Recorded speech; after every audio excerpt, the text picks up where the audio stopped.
Alright, let's start it back up again. Inside Circuit City during the day, Jay walks over to Andy. Jay, come out to the floor. Andy walks out on the floor. Cal and David are there. Also staying there is the floor manager, Paul. Paul. Andy, I am a man today, so I need you to be a salesman this afternoon. Andy, what? I am not a salesman. Paul, nobody knows the equipment like you. I've been thinking about it, and I think your destiny is on the floor. The Indian salesman, Abujay, walks over. Abujay, what? We need no salesman. I sell. This is bullshit. Paul, this is not bullshit.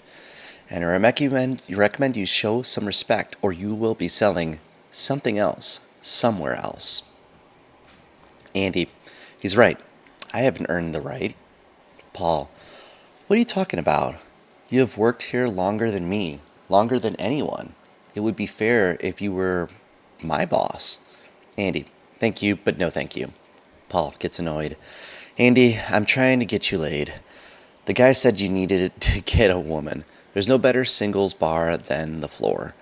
It is a chick magnet, so accept my kind invitation before I rescind it.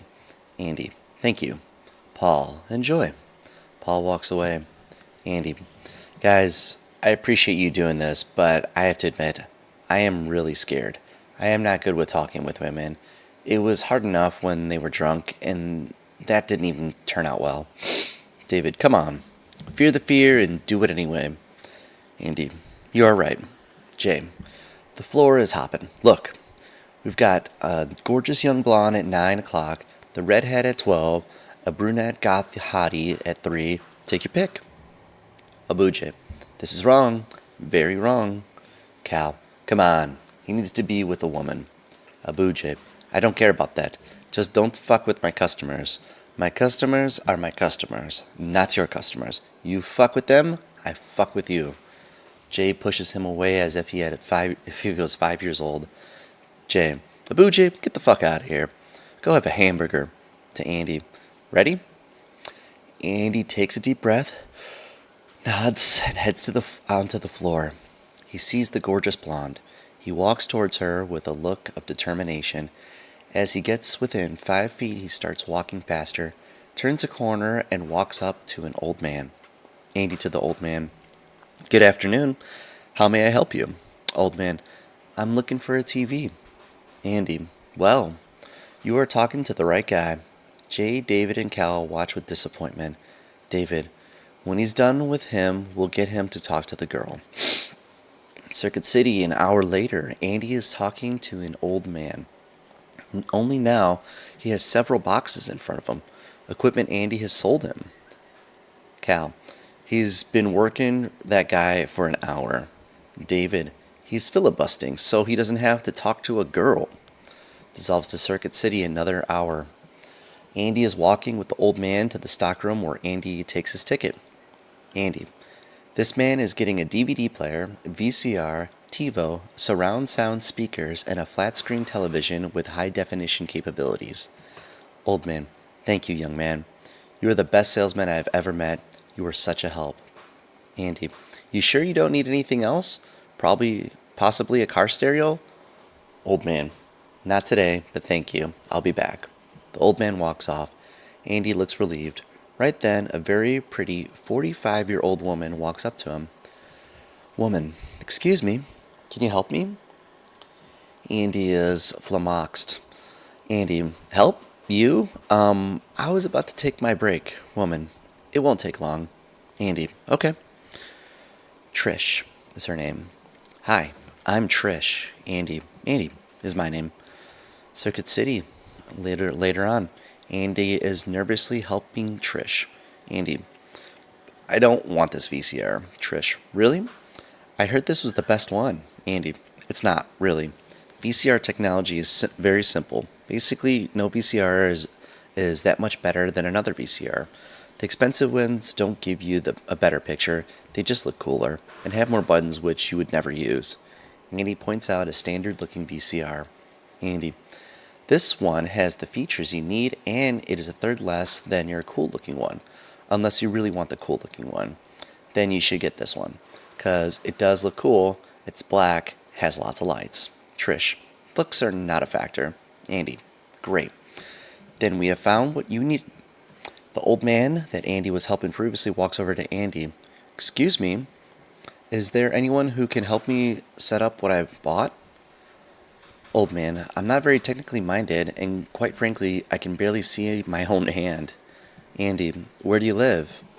Old man, right down the street on Moore Park.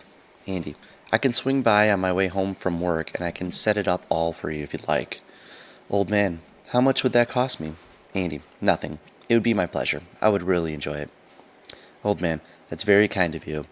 Andy, you're doing me a favor. I like hooking up TVs and stereos. It's like solving a big puzzle. Old man, thank you. Maybe I could bring in something for you to eat. Andy, and maybe I will gladly eat it. Just give me your address to the man at the stockroom. The old man walks off. Trish looks at Andy. Andy looks at Trish. She stares at him for a moment, trying to figure him out. She likes something about him, and she figures out what to do about it. Andy gets nervous. Andy, well, have a good day. Trish, Andy. It's Andy, right? Andy, last time I checked. Trish, do you want to go out sometime? Andy swallows. Excuse me? Trish, I don't mean to be forward. I'm sorry. Andy, no, don't be sorry. Trish, I don't know. I thought it might be fun. You seem like a good guy. Andy, I would love to. That seems like something I would like, and yeah, in fact, I was just about to ask you. Trish, I beat you to it.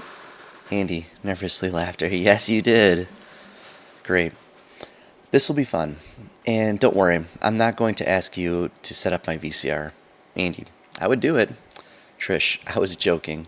Andy, oh, okay, not getting it, but I would do it. They smile at each other. Inside Circuit City, Andy is telling David and Jay what happened. David, see, I told you this was the move. Jay, who's the girl? Andy points to Trish, who is paying for her VCR. Jay, her? Oh man, you hit the jackpot. She's a waitress next door. I went out with her 2 years ago, and she is ready to go. Andy, now I don't want to go out with her. Jay, I didn't do anything. We just had one kiss. Andy, oh, okay. When Andy looks the other way, Jay gestures with his hips that he had sex with Trish, and Andy turns back. He stops. Jay, good for you, man. This is good.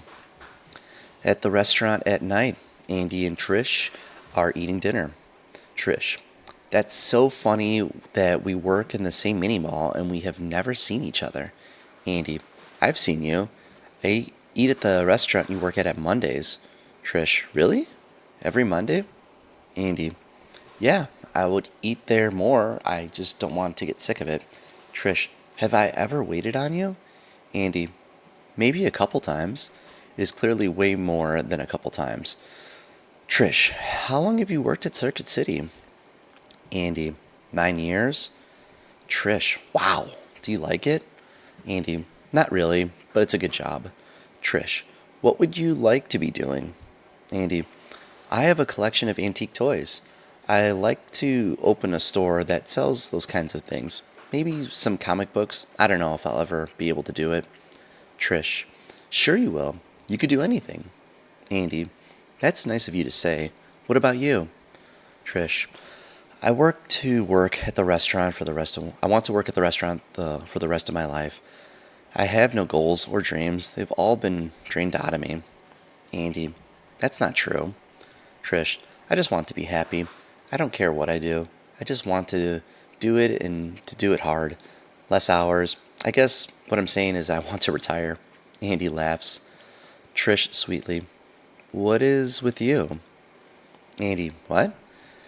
There's something about you. I can't tell what it is. Andy, is it bad? Trish, I think it's good, but I really don't know. Are you for real? Andy, I'm real. Trish, good. Cuts to Trish's apartment during the daytime. Andy and Trish walk in the apartment. Trish, can I get you a cocktail? Andy, sure. Do you have orange soda? It's okay if you don't. Most people don't buy orange soda on the regular basis. I don't know why. It's really good. Out of the blue, she kisses him hard on the mouth. The kiss lasts a long time. At first, he doesn't know what to do, but after 10 seconds, he actually participates. When she stops kissing and looks at him, he cannot be redder. He is stunned. But there is happiness in there. Trish, let's go in the other room.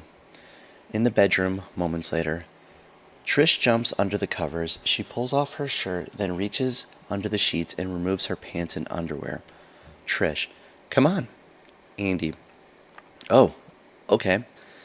Andy gets under the covers with all of his clothes on and kisses Trish, who is now completely nude. He seems to be getting the hang of it. There is a lot of pent-up energy there. Trish, wow, you really like kissing.